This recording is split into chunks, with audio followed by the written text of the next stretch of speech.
Actor actress না, আমাদের পুরো টিম ওয়ার্ক আছে এখানে, রাজস্বীদার অক্লান্ত পরিশ্রম আছে। তো অবশ্যই হলে এসে সাদা রঙের পৃথিবী দেখুন। Thank you so much. প্রচণ্ড এক্সাইটেড, আমরা খুব মানে ভালো করে শ্যুটটা করেছি, খুব কষ্ট করে অনেক দিন ধরে বেনারসে কলকাতায় শ্যুটটা হয়েছে এবং আজকে ইজ দ্য ফাইনাল ডে, আজকে রেজাল্টের দিন। তো দেখা যাক, সবার মানে রেসপন্স তো সত্যি ভালো, এসে ঢুকেই আমি দেখছি। তো লেটস সি কি হয়, ফিঙ্গার্স ক্রসড।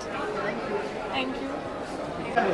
ভীষণ খুশি, এটা 2024-এর আমার ফার্স্ট রিলিজ ছবি এবং আজকে সিনেমা লাভার্স ডে বলে বাইরে এত ভিড় হচ্ছে, সবাই মনে হচ্ছে সাদা রঙের পৃথিবী দেখতে এসছে। সো ভাল লাগে, একটা হ্যাপি ভাইব, একটা পজিটিভ ভাইব। আর সকাল থেকে খুব ভালো ভালো রিভিউজ এসছে কিছু অনলাইন আর্টিকেলে। তো মনে হয় যে মানুষের ভালো লাগছে এবং মানুষরা আসবে দেখে। Thank you. খুব নার্ভাস, একদম স্টামাকে বাটারফ্লাইজ পুরো দৌড়াদৌড়ি করছে। তোমরা সবাই যেমন সিনেমাটা দেখার জন্য একসাথে বসে দেখার জন্য এক্সাইটেড, আমিও ভীষণ এক্সাইটেড।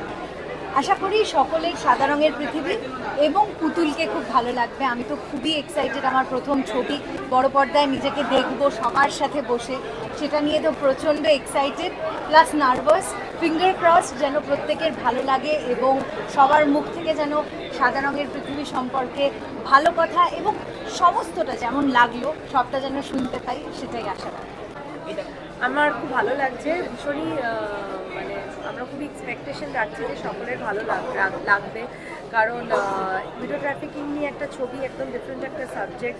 আমার কাছে তো বিষয়টা অনেকটাই অজানা ছিল, কিছুটা জানলেও এতটা ডিটেলে হয়তো নয়। তো সেক্ষেত্রে সেইরকম একটা বিষয়কে কেন্দ্র করে ছবি করেছে রাজস্বীদা। আর যারা যারা কাজ করেছে তারা প্রত্যেকেই অত্যন্ত গুণী শিল্পী, তাদের সাথে কাজ করতে পেরে আমার খুব ভালো লেগেছে। আমার চরিত্রটা আমার কাছে ভীষণ ভীষণ প্রিয় একটা ক্যারেক্টার, এরকম কোনো চরিত্র আমি ছোটো পর্দা বড় পর্দা কখনোই করিনি। তো আমরা দর্শকদের কাছে বিভিন্নভাবে জাস্ট রিকোয়েস্ট করবো যে আপনারা সবাই হলে গিয়ে ছবিটা দেখবেন, ভালো মতো যেটা আপনাদের মনে হবে। আমাদের সোশ্যাল মিডিয়াতে আমরা সবাই আছি, অবশ্যই জানাবেন আর সবাইকে একটু ছড়িয়ে দেবেন, এইটুকুই। সোশ্যাল মিডিয়া তো তুমি খুব একটা ইউজ করো না, কিন্তু আজকে যেহেতু মুভি রিলিজ হয় তখন কি সকাল থেকে সব নেট থাকা হয় যে কেমন রিভিউ এলো না এলো? আমি সোশ্যাল মিডিয়াটাকে এখন অবধি আমার ওপরে ড্রোনের মতো ঘুরতে দিই না।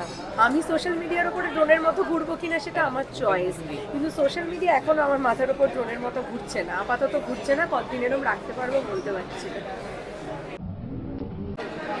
রেজাল্ট আউট মানে ওই মাধ্যমিকে যেরকম প্রথমবার টেনশন হয়েছিল, এখনও খুবই টেনশন হচ্ছে। এবার ভেতরে যাব দেখতে। সবাইকে, আমার এন্টায়ার সাদা রঙের পৃথিবী টিমকে আমি অল দ্য বেস্ট বলবো। আর আমাদের ডিরেক্টর রাজস্বী দে একটা ভীষণই স্টাডি করে একটা দুঃসাহসীর পরিচয় দিয়েছে। এই সময় এই সিনেমাটা খুব দরকার ছিল, ও তৈরি করতে পেরেছে অনেক ঝড়ঝাপটার মধ্যে দিয়েও। এবার দেখা যাক দর্শক কিভাবে আমাদের নাম্বারিং কাউন্ট করে। মানে আমি ফাম্বল করছি টেনশনের চোটে, সবাই যাচ্ছে দেখে। দর্শকদের বলবো ভালো থাকুন, হাসতে থাকুন আর থিয়েটারে এসে সিনেমা দেখুন, আমাদের সবাইকে সাপোর্ট করুন। কিচ্ছু জানি না, আমি এই ছবিটাতে কাজ করার সৌভাগ্য হয়নি, আমাকে বলেছিল কিন্তু সেই সময় ডেট নিয়ে একটু প্রবলেম হচ্ছিল। ট্রেলারটা খুব ভালো লেগেছে, লুকিং ফরওয়ার্ড। রাজস্বীদার ছবি অ্যান্ড আমার প্রথম সিনেমায় কাজ শুরু রাজস্বীদার হাত ধরে। সো আজকে আমি যথারীতি late, but I am very excited for সাদা রঙের পৃথিবী অলসো। অ্যান্ড সবাইকে ফুল টিমকে বেস্ট উইশেস। এবং রাজস্বীদা সবসময় এমন ধরনের গল্প বলে যে ধরনের গল্প নিয়ে কোনো ডিরেক্টর বা প্রডিউসাররা কাজ করতে রিস্ক পায় না। তো এটা ডেফিনেটলি একটা চ্যালেঞ্জের সাথে অন্য ধরনের কাজ করে। তো সাদা রঙের পৃথিবী প্রিমিয়ার আজকে, আপনাদের সবাইকে বলবো আপনারা হলে আসুন এবং দেখুন কেমন লাগছে এবং দেখে আপনাদের ফিডব্যাক শেয়ার করুন সোশ্যাল মিডিয়াতে। আপনাদের ভালো লাগবে বা কিছু অন্যরকম মনে হলে সেটাও শেয়ার করুন, যাতে অনেক মানুষের কাজ অব্দি এটা পৌঁছয় এবং সবাই যাতে জানতে পারে ছবিটা সম্পর্কে। হ্যাঁ, হিউজ স্টারকাস্ট। আর মেন হচ্ছে রাজস্বীদা, তার জন্য আমি খুব এক্সাইটেড। তো রাজস্বীদা সিনেমা হলেই আমার মানে একটা নিজেরই মনে হয়, it's like a family with him. So wish all the entire team all the very best of luck, and I am sure মানে সবার খুব ভালো লাগছে।